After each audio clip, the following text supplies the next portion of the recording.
You know what, Kevin? I thought we would never, ever get my stuff situated to get on to go live tonight. But here we are. Kevin, I'm a little frazzled, so you're going to have to calm me down. But welcome to Family Matters. Hey, Jay, it's all good, baby. If it's a good sign, I got one text from someone saying, "Hey, I thought you went on at 6." So anyway, we do this every Monday. We're live with Kevin Peterson, and we answer your questions about codependency, substance misuse, substance abuse, addiction, mental health, parenting. You know what? Whatever is done. So Call it what you want. we do it every Monday. We love it, and it's just an incredible resource to get Kevin for 30 minutes, 20 to 40 minutes every Monday. Kevin answers all your questions. Again, we would love support. Watch it live every Monday, 6 p.m. Central. If you can't, if you're watching a replay, type in those questions. We'll still get to it next week, and we're going to be off and running. So, Kevin, how are you? I am fantastic. I am T-minus 36 hours to vacation. Hey, creep on over to Instagram. Look up Kevin W. Peterson. He's got incredible content, incredible stories. That's on Instagram. We would be live on Instagram, but we unfortunately cannot stream live on Instagram. That's the only reason we're not on it. But chronichope.us has got filled to the brim with free resources. So go on chronichope.us, and Kevin will be there to answer all your questions. Let's get right into it. Let's do it. I'm scared for my daughter's life. She is unable to stay sober due to her eating disorder or body obsession. How do you suggest someone with an ED get sober? So ultimately what this mom is outlining, she gets the eating disorder under wraps, probably uses drugs or something to whatever it may be, tries to get sober, the eating disorder kind of flares up. This is a Kevin special question. Sure. And this is something I actually spent some time researching last week, ironically, for a client.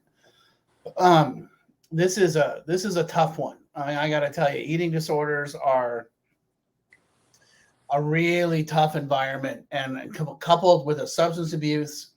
And let's be clear, eating disorders and substance abuse always come with some trauma and mental health issues. I mean, it's the combo plate, and that's just how it works. And so you got to go to the specialists. You got to go to the people that know what the hell they're doing.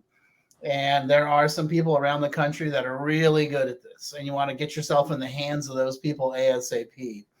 Because what ends up happening, I mean, this is the kind of stuff that just is so brutal and so hard for folks to deal with. And I would say that,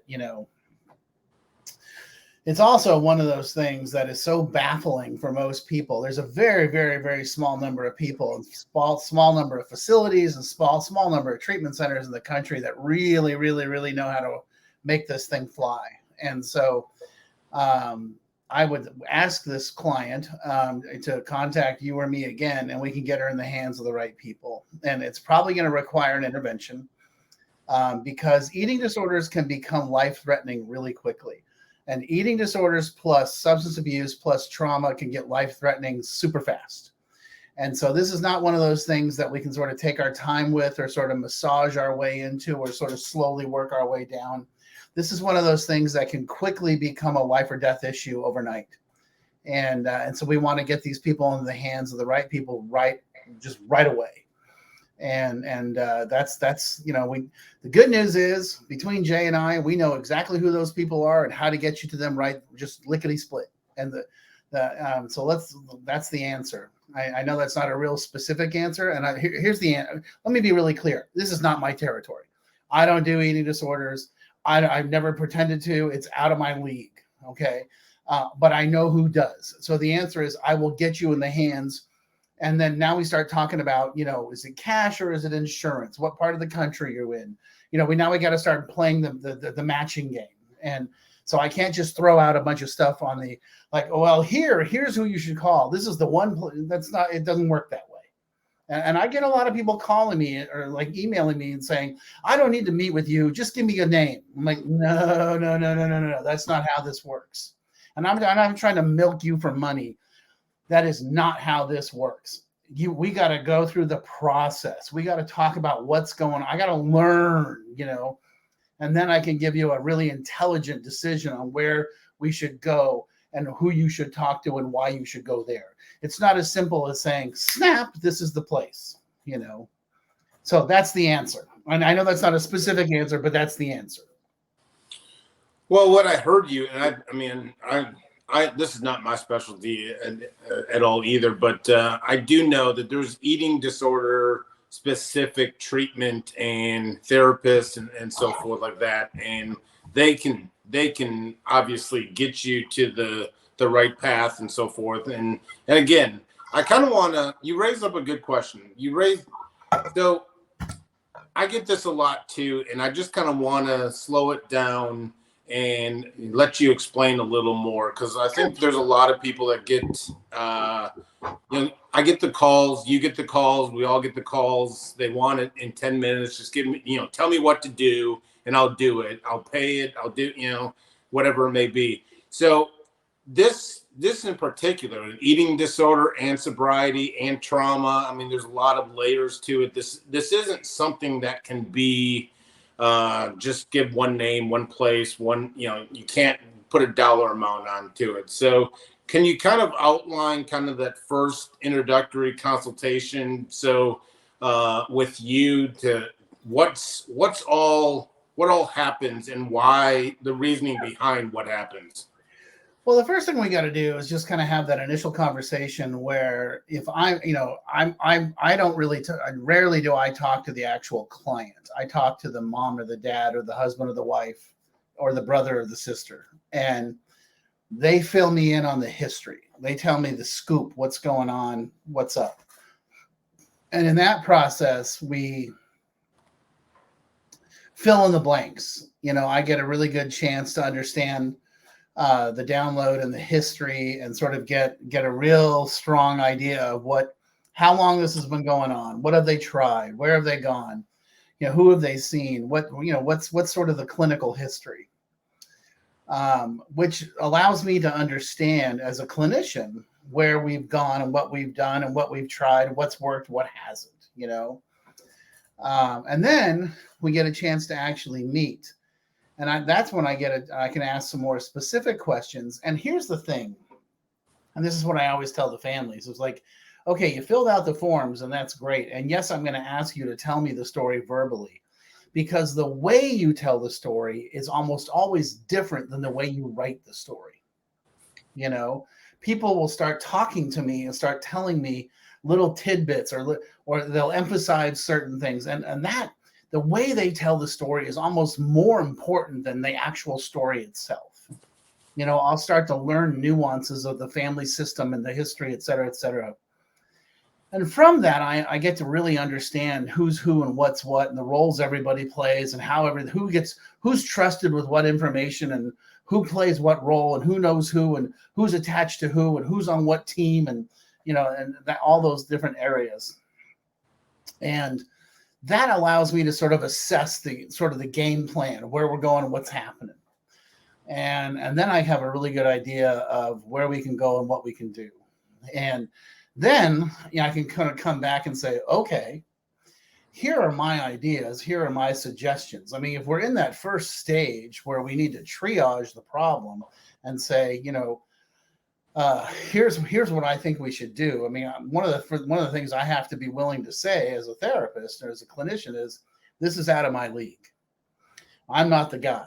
Let me get you to the person you're in the right person's hands, because this is not my territory, because the last thing I want to do is act as if I'm the one solution for all things, because I'm not, but I'll tell you something, there's a lot of people that think they are in this area, especially in our industry, and those people are dangerous, I also see this a lot in like the Facebook, the therapist closed chat groups where they're like, what's the best treatment center? I'm like, The fact that you're even asking that question tells me you know nothing about treatment. So you gotta ask the right question. The question is, I have a 25-year-old male who struggles with cocaine and alcohol, who, comes from this kind of situation, and this is his background, yada, yada, yada, yada, yada, yada. Oh, okay, this is the right place for him. There is no one best treatment center. There is no one best therapist. There is no one best coach, one best interventionist. We match the right client with the right person and make that's really the best. So it's the same thing within this situation. So that's why I like to get that information, get the download, and then we put them into the right place with the right person. Yeah. Well, Chronic Hope also has a Facebook group. So if you want, reach out to either one of us. We can get you in. It's a private group, so it's not just going to be bombarded with marketers or anything like that. I mean, yep. I don't want to talk about the Facebook. The way the industry has slanted has been, best treatment for a 19-year-old, and then send. I mean, and then just the amount of people that just chime in, and it's like, anyway. But there are therapists in the Denver therapy groups that I don't care what you put. I have a 95-year-old man who's blind and deaf and needs to talk about what it was like to be in World War II. That's me. I'm perfect. And it's like, dude, you graduated 6 months ago. Shut up. And the same guy is like, oh no, I'm perfect for the kid who's like 16 years old and is struggling with his sexual identity. No, you're not. It's the same thing. It's literally, they reek of desperation. And it's like, just back it up, pal. And know your niche, know who you are. And speaking of which, the best coach by far is Jay Staples at Sober Caddy, just so you know. I mean, I don't even think of anybody. I would love some. You know what? I knew tonight was going to be a special night. I knew it's just a special night. I would love some advice on video games and always being on electronics. What stage do we get to video game addiction? And so this was a long email and spotty Wi-Fi, so that's probably why the question doesn't come in clearly. But this mom is done some research, like a lot of parents, then they start reading about video game addiction and electronics, and and I can only imagine. I've seen it with my brothers and my sisters-in-laws. I mean, I don't know what the rule is. I don't know if there's a steadfast rule in general, but when you're talking about video game addiction and just the obsession with electronics, maybe not necessarily get into what are the signs. Let's just say, let's reframe this to, what were some of the signs for video game addiction or electronic obsession or something? Well, so this comes under the category of what we call process addiction. And it's anything that takes over the life, right? I mean, anything that is dominating regular life. So if someone is in a space where it becomes, let's just say they go to school, it's a teenager or younger, and it becomes the dominant force in their life. And I had a client that when I was doing my internship, or after I got hired at the community mental health facility that I was working at after my internship, it was like a 16-year-old girl, and initially I was like, look, 8 hours a day that's just no. I mean, she'd wake up in the morning before school and jump on, and then she would come home from school and stay on. And, she was with single dad, and it was basically her babysitter. And what we discovered was that the online community that she was engaging with had become her friends. And there were some predators too. So, I mean, there was so much more than just gaming. It's not, you got to understand that it's not just playing the game. Okay. And so for kids, it gets super dangerous, super fast. And now we're going to start talking about, childhood rates of obesity, lack of exercise, lack of development of the brain, staring at a screen all day. I mean, there's just, layer upon layer upon layer of, do I think it's good? No, it's terrible. I mean, for God's sake, I'm 59. My parents used to yell at us for watching too much TV, and there were 4 channels. I mean, come on. I mean, this has definitely gotten out of hand. So, how much is too much? Well, here's my position. I think you should be going to school, but when they go to school, they're staring at a computer. And then I think there should be some outdoor exercise, or there should be some sort of exercise, I think, for at least a couple hours. And then there should be face-to-face engagement with the family for a couple of hours. And then, then I have nothing wrong with spending a couple of hours, doing a game or something. But a couple of hours, like at night when I would come home from school and I have to get my homework done, I come home from my sports practice, I was allowed a couple of hours to watch TV. That was it. I was not allowed, all day or all night. Or I have families that come to me and are like, well, he's up till 3 a.m. I'm like, whoa, time out. What? Why are you allowing that? You got to start parenting that, and there's definitely different ways to handle that. You can turn off the Wi-Fi. You can turn off the individual units, Wi-Fi to individual, devices. There's lots of ways to go around that. Okay. But we also have to really take a look at the impact that it's having on his brain, his or her brain, et cetera, et cetera. And we have to be really careful. Now, if it's already gotten to the point where there's this, if you're sitting down with your kid and saying, hey, this has gotten too far, we need to pull this back, and the reaction is this explosive, oh my God, what are you doing to me? And that client I was telling you about instantly went to tears and said, you don't understand, these are my friends. And the dad and I just traded a look like, what? These are imaginary people, And then the other comment that I heard this a lot from my clients because I was working in a child and family program. I'm going to be a gamer, for a professional gamer. That's what I'm going to do for a living. And we were like, oh, this is like every kid who's 14 is like, I'm going to play in the NBA. It's like, whoa, we got to start talking about some expectations here, And I mean, maybe you are, and if God, hey, that's cool. I'm not going to step on your dreams, but I got to be honest with you.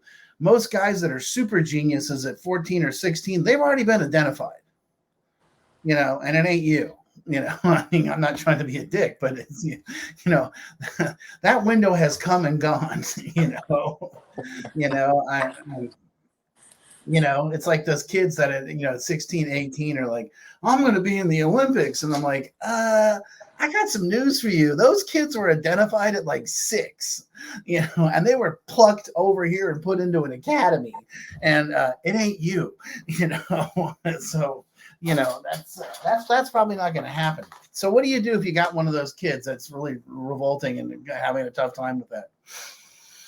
So what I say is you got to sit down and talk to them. And you got to start laying down some boundaries, and you got to start saying, hey, we're okay with you having a couple hours a night. And then as a parent, you got to start monitoring, you got to start doing your job.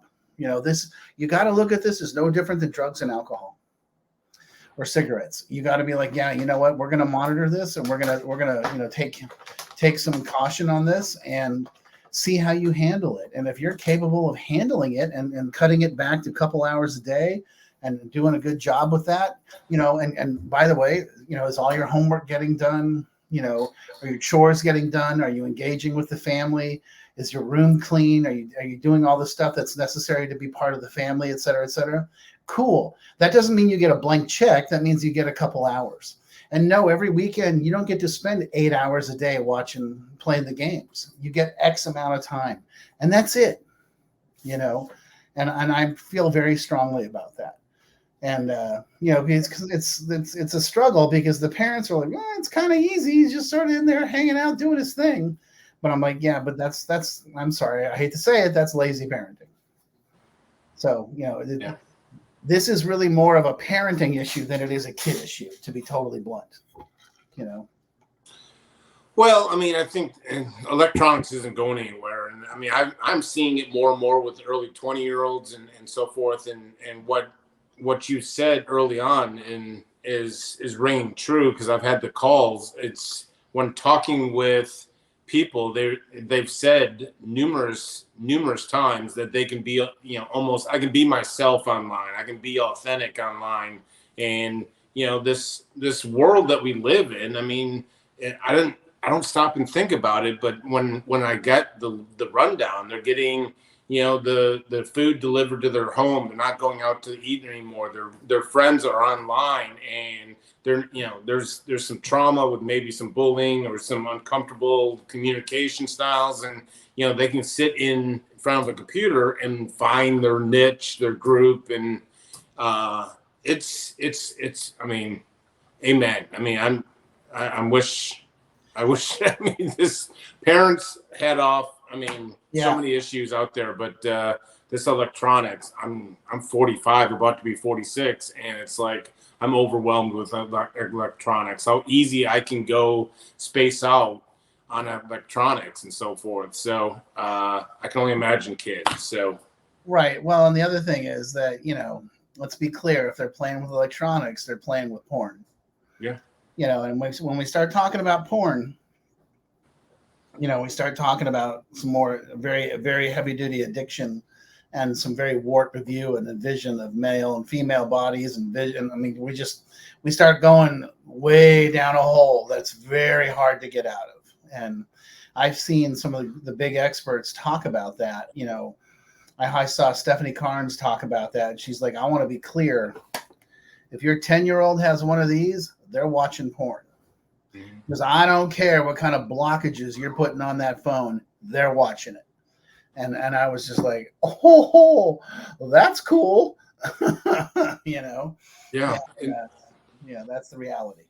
So I hadn't heard someone talk about a presentation, just electronics. I mean, in my day, it was the search for that fake ID. And once you got that fake ID, like you slipped into bars and stuff, the new fake ID, what they were ultimately saying, which just hit home and shook my nerves, is, that phone is now the kids' fake IDs, and you're going down streets and being able to get into a lot more doors. What you talked about, the porn, the pills, the liquor, everything's being able to be delivered to your home. So that fake ID is kind of, the new phone. So when I heard that, I was like, oh my God, like that shook my nerves. Yeah. The first time my sister, like, it was about 10 or 12 years ago. She's like, hey, you know what Snapchat is? I'm like, I've never heard of it. She's like, it sends a picture and then the picture disappears and can never be found. I'm like, well, that sounds like a pedophile paradise to me. And I had my two nieces were like, tweens at that point. And I'm like, I would not allow that to show up on my kids' device. No way, baby.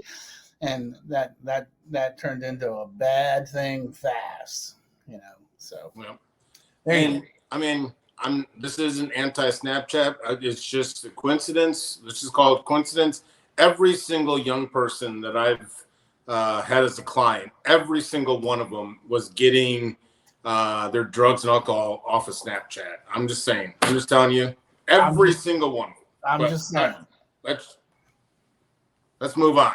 Right. Before we get sued. We've caused a lot of damage.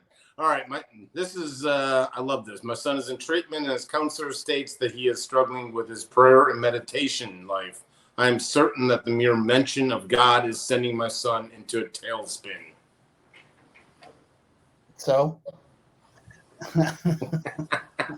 You know what? I should have put money on this, and I knew that was going to be your response too.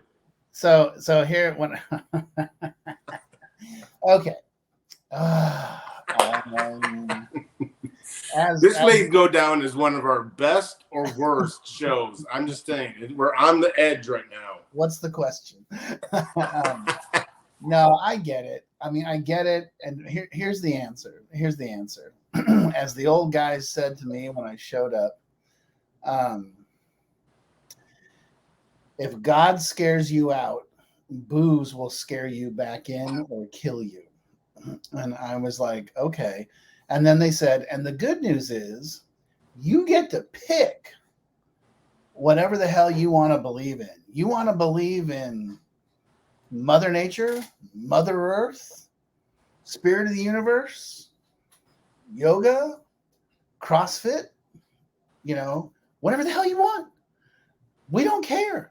You don't got to go to church.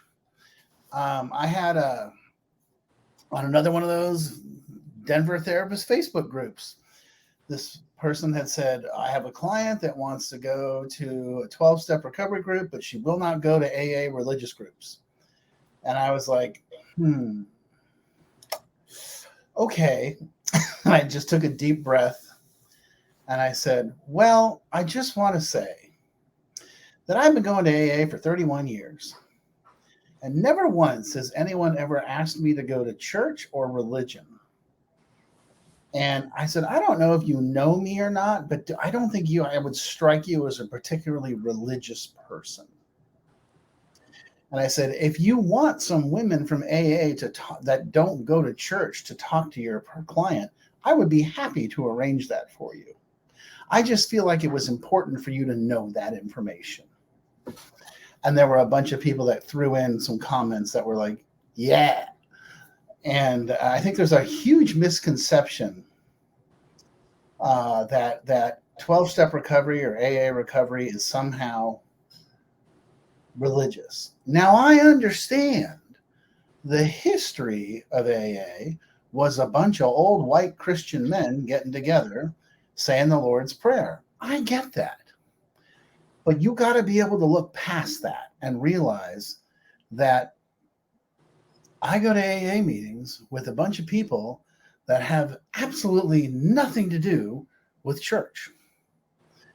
And now I got to tell you, there are people in there that will say, my Lord and Savior, Jesus Christ. And there are other people that say other stuff. And that is their individual choice. So, I get where she's coming from. I get where the kid's coming from. This is a process that every person that comes to 12-step recovery has to go through themselves. When I first showed up, I was like, I will do whatever the hell you tell me to do. I have burned every bridge. I have no friends. My family has kicked me out. The woman I pursued for 2 years and caught was like, get away from me. I was done. So they were like, go to meetings every day. And I was like, okay. We hold hands and we say the Serenity Prayer and then we say the Lord's Prayer. I'm like, okay, I know those prayers. And then they said at night, you need to go to bed and get on your knees and say whatever. And I'm like, okay. And over time, I evolved those things. I tried a little bit of this. I tried a little bit of that. And then I tried some more of this and I tried some more of that. And now I've kind of spun it back into a couple of different worlds and a couple of different ideas and a couple of different things where I have sort of a what I would call an evolved spirituality for myself, where I'm like, I know what I believe in and it works for me. You got to find out what works for you. And I would encourage you to try whatever the hell you want to try. And I was lucky to have a sponsor that said, hey, let me throw some books at you. And he threw Remember Be Here Now by Baba Ram Dass. Didn't like it. I was like, what the hell's this? and then he threw at me New Seeds of Contemplation by Thomas Merton, who was a monk, Christian monk, who moved to Thailand and became boys with the Dalai Lama in the 60s. And he merged Western and Eastern thought. And it was like, and I was like, wow. And that really cracked my head open. And I was like, oh, this is really cool. And I was not raised a religious kid. And I just absorbed it. And it just kind of did my thing, And I have sponsored guys that are deeply Native American spiritual people.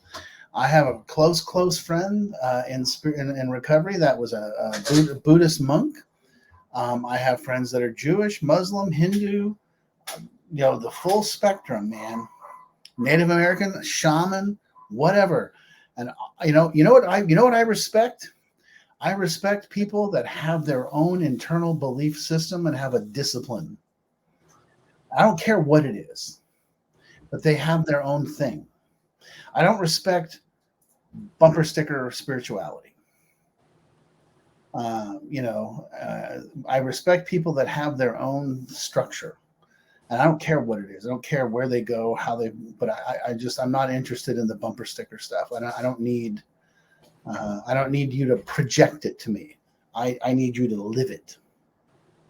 How you treat people is more important to me than what you say. So, long answer, short question. Be patient. Let your son get to where he needs to be. Don't worry about it. Everybody freaks out. He'll be fine. Yeah. It was explained to me, go ask 10, 20 people what their definition of success is. You'll find, different answers. And so the point of the whole thing is find the definition of whatever word that you come up. Because I had prayer, meditation, all these serenity, these amends. I mean, all these words that were thrown at me early in recovery. Someone always, my sponsor always says, to this day still, find your definition of that word and implement it in your life. And that's all you need to do. And, some of these big words, prayer, meditation, just the mere mention throws people in a hissy or spiral out of control. That doesn't mean that definition has to be the same for everyone. It's truly not. And funny story about that is I just literally 2 weeks ago, I go to the same Saturday men's meeting since the whole time I was married or sober, not married. I've never been married, but that I know of. But so 14 and a half years. And I've known this guy all 14 years. And 2 weeks ago, I just found out he a minister at a church. And I've never known. And I was like, I thought I was the only one. I went to breakfast after with a bunch of the guys, and everyone's like, can you believe he's a minister? And I was like, I had no clue. No one knew. And that just, and we laughed about it. Like, here's a guy that's obviously not pushing any of his beliefs. He's pushing recovery and supporting in the circle. But anyway, now we've gotten a lot of questions. I think we've kind of hit on it. The whole, is treatment the only option and so forth. So like everyone, you get a lot of these families calling and saying, hey, my son, daughter, husband, everyone, and everyone just throws treatment out. Needs to go to treatment. I think that's why I kind of outlined what you do in that first consultation. It's not just pick up the phone and tell people to go to treatment and so forth. So we're not forgetting. We've had 2, 3, 4 questions, I think, this week. Obviously, don't hear from me. Kevin, I want you to, treatment it should not be the first thing that you pick up the phone. There's consultation, there's getting to know the story, the backstory, what's going on within the family. I mean, the trauma, there's all these layers. It's not just sober, not sober. Right. And so treatment obviously isn't shouldn't be the first thing out of everyone's mouth. And it's not with Kevin. I know that. Right. When what we were talking about then was the eating disorder stuff. And that can get so tricky. Like the family I was talking about was someone that was actually rapidly losing weight. And we were looking at a hospital. So that's one of those things where it's like, no, it's time, and that's part of the process too, is like, okay, well, what are we talking about? I'm like, oh shit, no, but and there are certain, that's why you have the conversation. Is somebody playing with fentanyl? No, we're not going to have a conversation. It's time to snatch him up and put him in treatment, but yeah, we definitely, that's why we got to have the conversation. So yes, go creep on his Instagram, Kevin W. Peterson on Instagram. We're putting together. We're always talking about it. I think we're going to do a TikTok live here in the coming weeks and so forth. A lot going on with Family Matters. ChronicHope.us, instant connection to Kevin, and it's not just go to treatment, and it's not just here's give me your credit card. There's all kinds of free resources. Yep. Kevin, I can back up Kevin. It's not, there's all kinds of free resources. Go on his Instagram page if you're worried. All that stuff, the stories, ChronicHope.us, free resources. If you need to talk directly to Kevin or myself, just reach out. There's a free consultation. It's honestly like I see lawyers do it all the time. Every time you call me, the ticker's not running. So meter's not running. So anyway, Kevin, let's do this again. I'm down on the coast, but I'll be back in Dallas. But next week, keep the questions coming. We'll answer them. If this is a replay, type in the question and we'll get to it next week. And as always, reach out to either one of us. And I look forward to hearing more from Kevin. I learned more about Kevin on his Instagram reels than like just talking on the phone. And he's pleasant to talk on the phone with, but his content that is being put out, I'm using with my families and my clients. I mean, steal it. It's tremendous stuff. So every Monday we get Kevin live. It's a treat. We can't wait till next week, Kevin. I just shot the new stuff for next month. And by the way, next week we go international. I'm going to be in Costa Rica. So what? Yeah, I'm going to a conference. Speaking at a conference of therapists next week. So wow. I mean, this show's going big time. International. I mean, whatever maybe. So can't wait to next week. Keep the questions coming. I can never get enough questions. So don't think. I've heard a lot of like. I think you've already answered this question. Don't worry about it. Send it in the question. Yeah, and we'll get to it. More questions, lots and by the way, just so we're clear, you can ask questions about me, about my experience, about my family. Nothing's off limits. Don't be afraid. I'm happy to answer any questions. Yeah. So, all right. And no one wants to hear about me anyway, but you can keep the questions coming. We can do personal. If you want to hear stories, if you want to hear like how I dress, I mean, go ahead. It's normally t-shirts and flip-flops, but anyway, let's do this every Monday. Can't wait to see you guys. Adios.